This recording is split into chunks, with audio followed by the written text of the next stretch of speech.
बहुत कम लोग धर्म को समझ पाते हैं जीवन में। आस्था तो बहुतों की होती है, लेकिन जीवन में बहुत कम लोग होते हैं जो धर्म को समझ पाते हैं, बहुत कम। मतलब अगर 1 अरब लोग होंगे तो 100 लोग धर्म को समझ पाते होंगे, ऐसा रेशियो है धर्म का। इतनी बड़ी साइंस है, इतनी बड़ी फिलॉसफी है। लेकिन अगर 100 लोग धर्म को समझते हैं, 1 अरब लोग अगर है, 1 अरब, तो 100 लोग धर्म को समझते होंगे। इतना कम रेशियो है धर्म का। आपको देख के लगता होगा कि सब धार्मिक है, हिंदू बड़े धार्मिक है, मुसलमान बड़े धार्मिक है। धार्मिक दिखना और धर्म समझना 2 बिल्कुल विपरीत बातें हैं। धार्मिक दिखना और धर्म समझना 2 बिल्कुल ही विपरीत बातें हैं।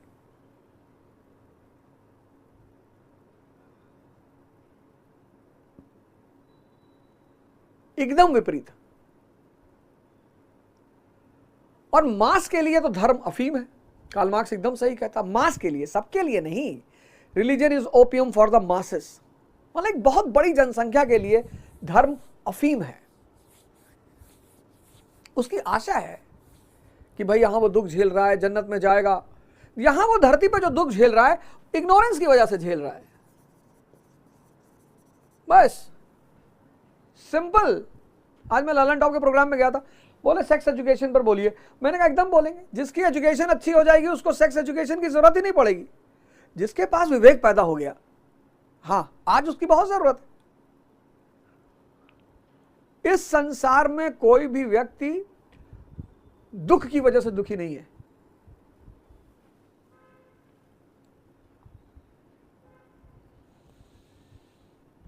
तो धर्म अफीम है।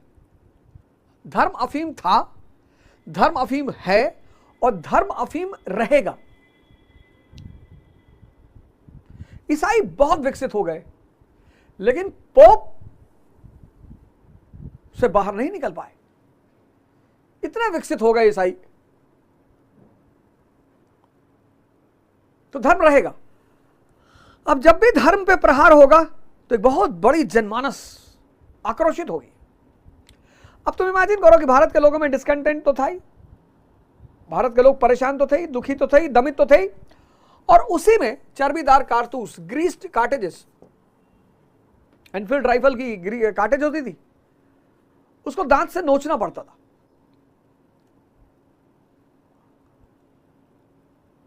उसको दांत से नोचना पड़ता था। तो ऐसा कहा गया कि ये जो कार्टेजेस है, इसमें जो ग्रीस लगा है, इसमें सुअर की चर्बी और गाय की चर्बी है।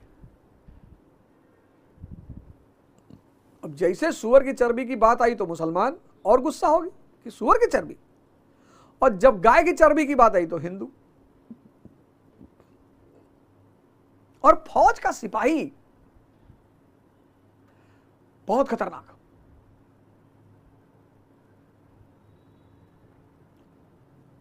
बहुत खतरनाक।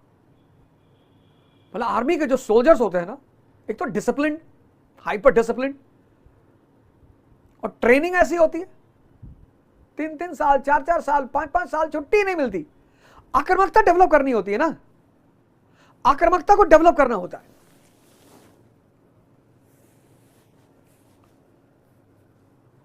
फार्म हाउस डॉग्स होते हैं, दिन में चेन में बांध के रखेंगे, तो दिन में चेन में आप अगर डॉग को शुरू से चेन में बांधोगे, आक्रामक हो जाएगा। आप अगर शेर को 24 घंटे पिंजरे में बंद रखोगे, आक्रामक हो जाएगा। आप अगर बच्चे को हमेशा घर में रखोगे, आक्रामक हो जाएगा। ट्रेनिंग है ये सब। तो ट्रेनिंग ऐसी की जाती है कि आक्रामकता पैदा हो जाती है। और फिटनेस, लड़ने की जज्बा, हिम्मत, साहस, अंग्रेजों ने यही गलती कर दी। हिंदुस्तान के सिपाहियों पर हाथ रख दिया, वो भी इंडियन आर्मी के सिपाहियों पर, भारतीय सिपाहियों पर हाथ रख दिया।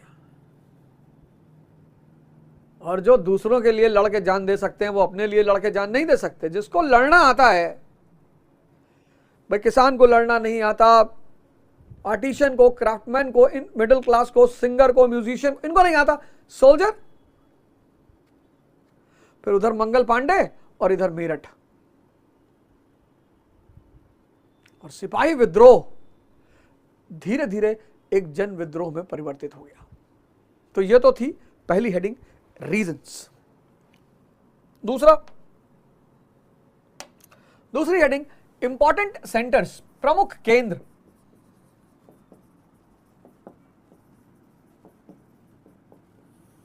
अच्छा, सिपाहियों ने समय समय पर विद्रोह किया, ऐसा नहीं कि सिर्फ मंगल पांडे का विद्रोह, 1806 का वेल्लोर का विद्रोह, फिर 24th रेजिमेंट 1847 का।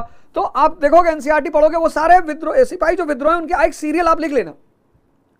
ऐसा नहीं मंगल पांडे का विद्रोह पहला विद्रोह था, समय समय पर सिपाहियों ने बहुत सारे नियमों के खिलाफ विद्रोह किया और विद्रोह क्रश किया गया और अंदर वो आग सुलग रही थी। Who is a soldier? A farmer in uniform. Soldier कौन है? किसान, यूनिफॉर्म वाला किसान। तो अगर उसका भाई घर पे किसान के रूप में परेशान है तो सिपाही भी परेशान होगा, और फिर सिपाही की अपनी चुनौतियां। तो सीरियल हुआ, मतलब एक सीरीज है सिपाही विद्रोह की। मैंने कहा ना 1806 से, वेल्लोर विद्रोह से, और फिर मंगल पांडे, और फिर फाइनली मेरठ 10 मई 1857। और उस सिपाही विद्रोह ने बाद में एक जन विद्रोह का रूप ले लिया। कैसे लिया देखते हैं। Important centres. अब एपी सेंटर क्या है? केंद्र, भूकंप जहां पे उठा वो केंद्र था मेरठ, 10 मई 1857। सिपाहियों ने ग्रीस कार्टेजेस को यूज करने से मना किया, उनको बंद कर दिया गया, उन पे कार्रवाई की गई। फिर तो उनके साथियों ने कहा कि नहीं, आज ये इनकी बारी है, कल हमारी बारी आएगी। और फिर मेरठ के सिपाहियों ने अपने साथियों को छुड़ाया, सबऑर्डिनेट ऑफिसरों को मार डाला, और फिर वहां से सिपाही की टोली निकली और सीधे पहुंची दिल्ली। दिल्ली यानी मुगल अभी भी, उनका सारा वजूद खत्म हो चुका था, लेकिन मुगल अभी भी भारतीय जनमानस में केंद्रीय सत्ता के प्रतीक थे। Still Mughals were the symbol of Indian political unity. तो मेरठ से सिपाहियों का जत्था चला और पहुंचा दिल्ली, और दिल्ली में बहादुर शाह जफर, जफर उनका पेन नेम है, कविताएं, पोएट, शायरी करते थे, उस पे था, जफर उनका पेन नेम है, बहादुर शाह जफर। सबने इनको अपना नेता डिक्लेयर किया, और जैसे ही लोगों ने इनको अपना नेता डिक्लेयर किया वैसे ही ये विद्रोह क्रांति में परिवर्तित हो गया। End of old order, beginning of new order.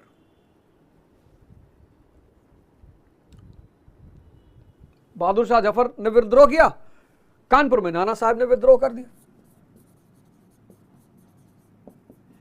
Nana Sahib को अंग्रेजों ने पेंशन देने से मना कर दिया। बाजीराव सेकंड के दत्तक पुत्र थे, अडॉप्टेड सन थे। इनको पुणे से निकाल के बिठूर में बैठा दिया था और पेंशन देने से मना कर दिया था। इनका अलग ग्रेवियांस था कि भैया हमको पेंशन तो कम से कम दे दो, बोले पेंशन नहीं देंगे। बड़ी सारी कोशिश की पर अंग्रेज माने नहीं पेंशन देने की। इन्होंने कानपुर में विद्रोह कर दिया। लखनऊ में बेगम हजरत महल,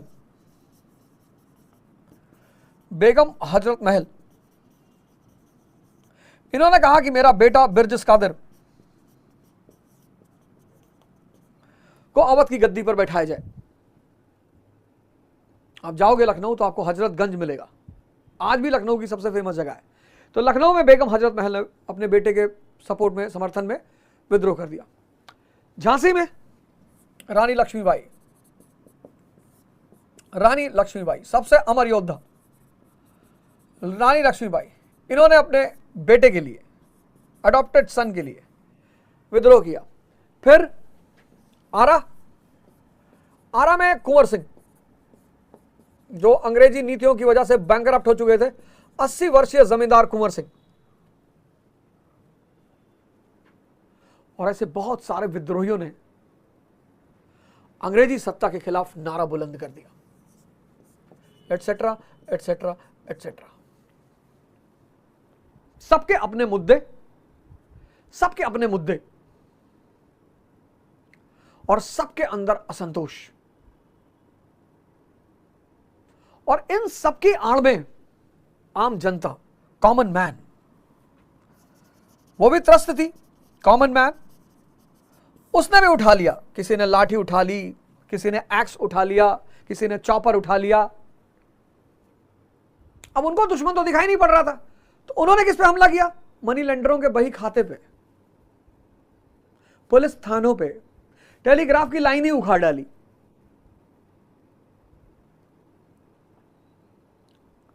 और इस तरह से मेरठ में सुबह शुरू हुए सिपाही विद्रोह ने धीरे धीरे एक जन विद्रोह का स्वरूप ग्रहण कर लिया। एक पल तो ऐसा लगा कि उत्तर भारत में अंग्रेजी सत्ता ही खत्म हो गई। इतना तगड़ा, इतना गंभीर विद्रोह। लेकिन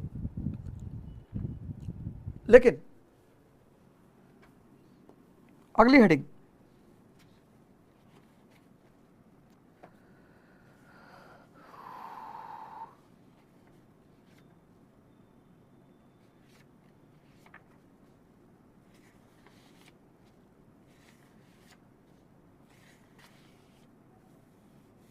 लेकिन weakness of the revolt and it's suppression,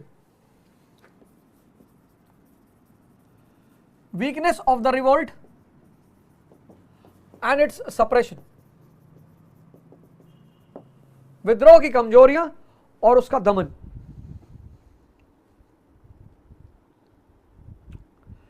अब जितने लोग तैयारी करते हैं किसी भी परीक्षा की, उसमें से 90% लोग,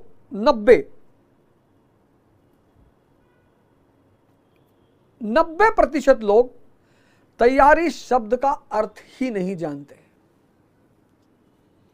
आप में से जितने लोग सिविल सेवा की तैयारी करना चाहते हो, जितने, आप मुझे 1 हफ्ते दो बस। आप कहीं से भी पढ़े हो, आप कहीं से भी पढ़े हो, 2 साल से आप तैयारी कर रहे हो, 3 साल से कर रहे हो, 4 साल से कर रहे हो, कहीं से भी, आप हमको 1 हफ्ते दो। मतलब अगर आप 2 साल से तैयारी कर रहे हैं और आपका सिलेक्शन नहीं हो रहा, 3 साल से कर रहे हैं आपका सिलेक्शन नहीं हो रहा, आप मुझे 1 हफ्ते दो, मैं आपको प्रूव कर दूंगा कि आपका सिलेक्शन क्यों नहीं हो रहा है, प्री क्यों नहीं निकल रहा, मेंस क्यों नहीं निकल रहा है, मैं दिखाऊंगा आपको। सिर्फ बात करने की बात नहीं, लाइव। आप ऐसे कितने सारे लोग हो जिन्होंने मॉडर्न इंडिया पढ़ रखा होगा? इस 5 चैप्टर में हालात, पहला टेस्ट पेपर में कितने लोग आके मुझसे मिले, सर दिमाग हिल गया सर अजीब सर क्वेश्चन सुने सर, इस तरह से तो देखा ही नहीं सर, पढ़ा ही नहीं। मेरे दुश्मन मेरी ताकत नहीं जानते। अगर मेरे दुश्मन ये कहने लगे कि अवध ओझा पढ़ाता बहुत अच्छा है, तो मैं पढ़ाना ही छोड़ दूं। मेरी ताकत है मेरी आलोचना, क्योंकि बचपन से ऐसा रहा है। जिसने कहा ये नहीं कर पाओगे, मैंने कहा यही करेंगे।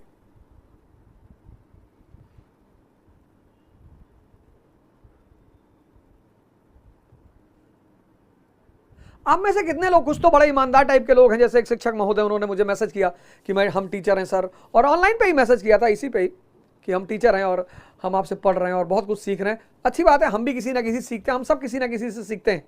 लेकिन आप में से शर्तिया बहुत सारे लोग होंगे जो बहुत सम्मानित इंस्टीट्यूटों में पढ़े होंगे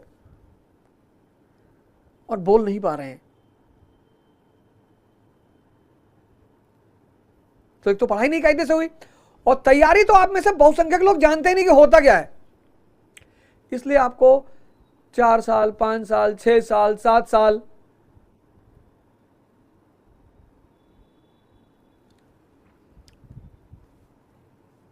भाई कैंसर, भाई सिद्धू साहब ने कहा कि मेरी वाइफ का 4थे स्टेज का कैंसर, कितनी बड़ी घटना है।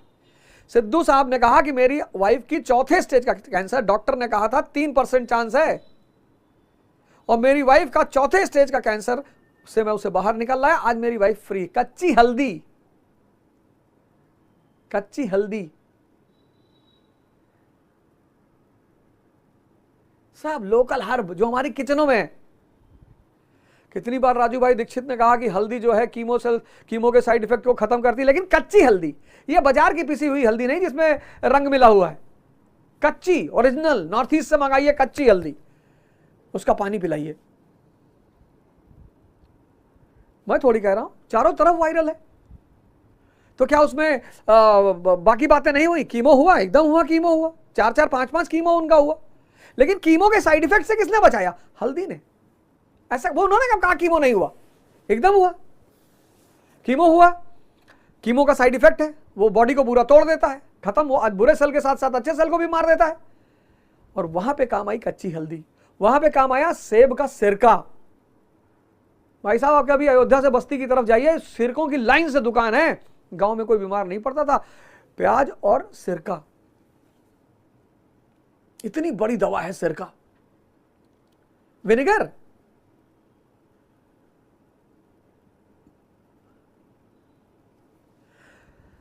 तो जब भी कोई किसी बात को समझ नहीं पाएगा तो कमजोर हो जाएगा, कमजोर हो जाएगा तो सप्रेस कर दिया जाएगा। अब इनकी कमजोरियां क्या क्या थी, इस पर नजर डालते हैं कि इनकी कमजोरियां क्या क्या थी। पहली कमजोरी, संपूर्ण देश, entire country was not involve.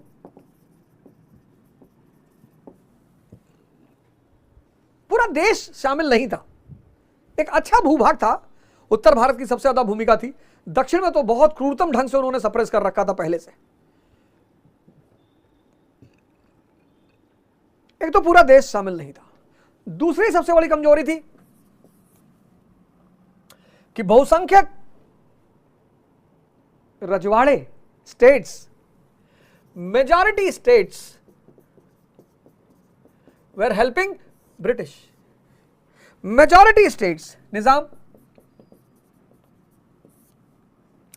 Scindia,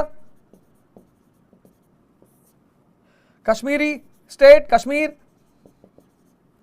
Nepal, etcetera etcetera, इन सबको अपनी चिंता थी। नेशन था ही नहीं, इसमें बुरा मानने वाली क्या बात है? नेशन था ही नहीं कि इनको हम कहें देशद्रोही हैं। जब राष्ट्र ही नहीं था तो राष्ट्रद्रोही कैसे कोई हो जाएगा?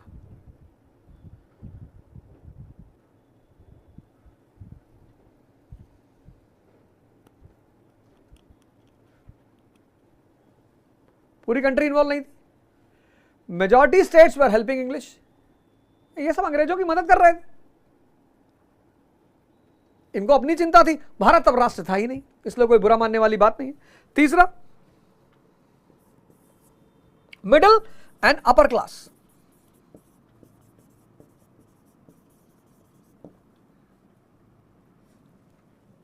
Middle and upper class, specially educated middle class,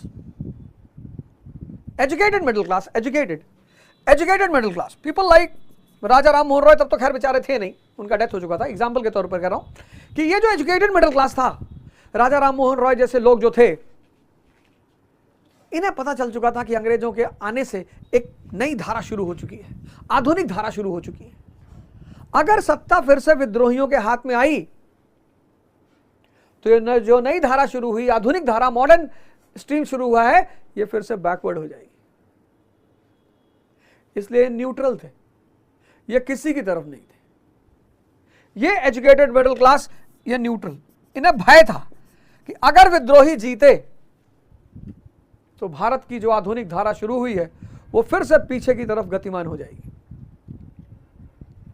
money lenders,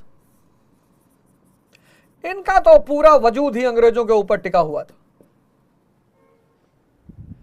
they were the suction pump for British rule. जैसे हैंडपंप से पानी निकाला जाता है ना, ऐसे ये सक्शन पंप थे। ब्रैकेट में लिख लो, suction pump for British rule.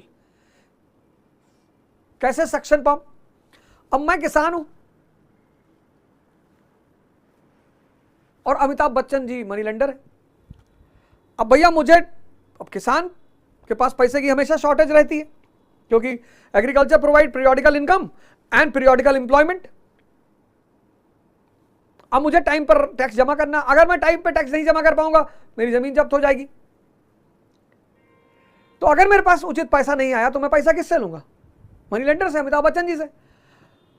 अब मनी लेंडर पर हाथ है सरकार का, तो ब्याज कितना कर रहा है वो? 50%, 60%, 70%, 80%, 400% ब्याज। यहां 10% देने में हालत खराब है। आप में से जितने लोगों ने लोन ला रखा होगा सबको पता होगा, कुछ लोग एक फ्लैट लेते हैं और पूरा जीवन उसकी किस्त अदा करते हैं, पूरा जीवन। 9%, 10%, 11% देने में हालत खराब है। 80%, 100%। अब मनी लेंडर को इससे क्या फायदा होगा? वो जमीन लेके क्या करेगा? मैं गेहूं पैदा कर रहा था, वो अफीम पैदा करेगा। तो मनी लेंडर्स वर सक्शन पंप। ब्रिटिश रूल का सक्शन पंप, तो वो तो चाहते ही नहीं थे। तो ये पूरा समाज, money lender, middle class, upper class, educated middle class, ये सारे लोग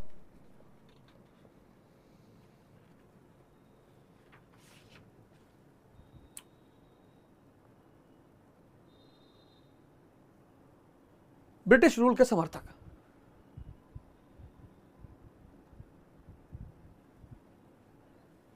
जमींदार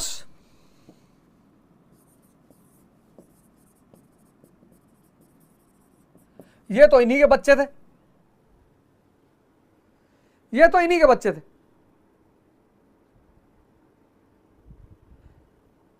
तो भारत का जो एक अहम तबका था जनसंख्या का, एक तो पूरा भारत शामिल नहीं हुआ, और फिर जो जनसंख्या का अहम तबका था, बड़े बड़े रजवाड़े अंग्रेजों के साथ, एक विभीषण ने रावण को तबाह कर दिया, और बड़े बड़े रजवाड़े अंग्रेजों के साथ, ये money lender, middle upper class, educated middle class, जमींदार, ये सबसे बड़ी कमजोरी थी 1857 की विद्रोह की। कोई एक बाइंडिंग फोर्स नहीं था। 1942 में एक बाइंडिंग फोर्स था, स्वराज, पूर्ण स्वराज। सब एक ही चीज मांग रहे थे, पूर्ण स्वराज। बोले पूर्ण स्वराज मिल जाएगा फिर हम अपना अपना मुद्दा सॉल्व कर लेंगे, लेकिन अब हमें चाहिए पूर्ण स्वराज। तो 1857 और 1942, 1857 और 1942 क्विट इंडिया, दोनों में सबसे बड़ा फर्क यह था कि यहां सिर्फ एक मांग थी, वन डिमांड। कौन सी? पूर्ण स्वराज, पूर्ण स्वराज। लेकिन 1857 में सबकी अपनी अपनी डिमांड, अपनी अपनी मांग। कोई पेंशन मांग रहा था, कोई राजगद्दी मांग रहा था, कोई सुविधा मांग रहा था।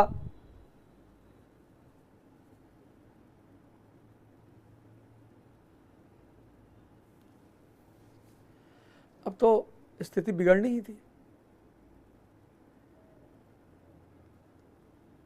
तो सबसे बड़ी कमजोरी। दूसरी बात,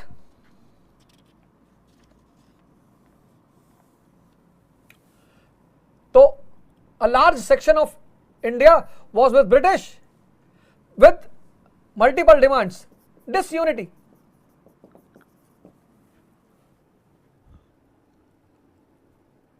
अब डिसयूनिटी का आलम यह था कि अंग्रेजों ने बहुत सारे तालुकदारों की जमीन वापस कर दी, विद्रोह छोड़कर अंग्रेजों की तरफ आ गए।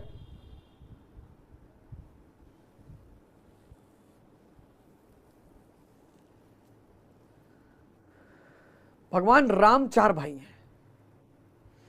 हैं तो 4 भाई, लेकिन आत्मा एक है। विभीषण, रावण, अहिरावण, कुंभकर्ण, वो भी 4 भाई।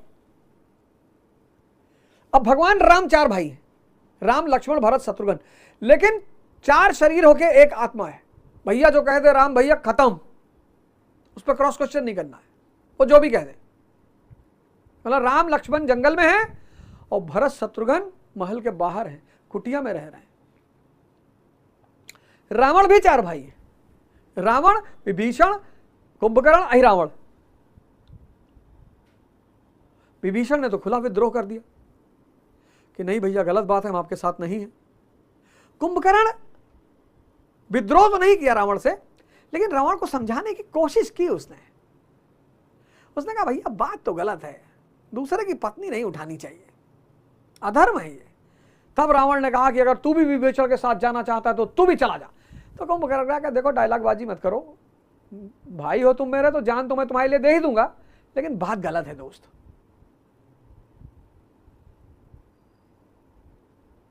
जहां भी डिसयूनिटी होगी वहां विजय कभी हो ही नहीं सकती। और भारत का पूरा समाज विभाजित, विद्रोही विभाजित,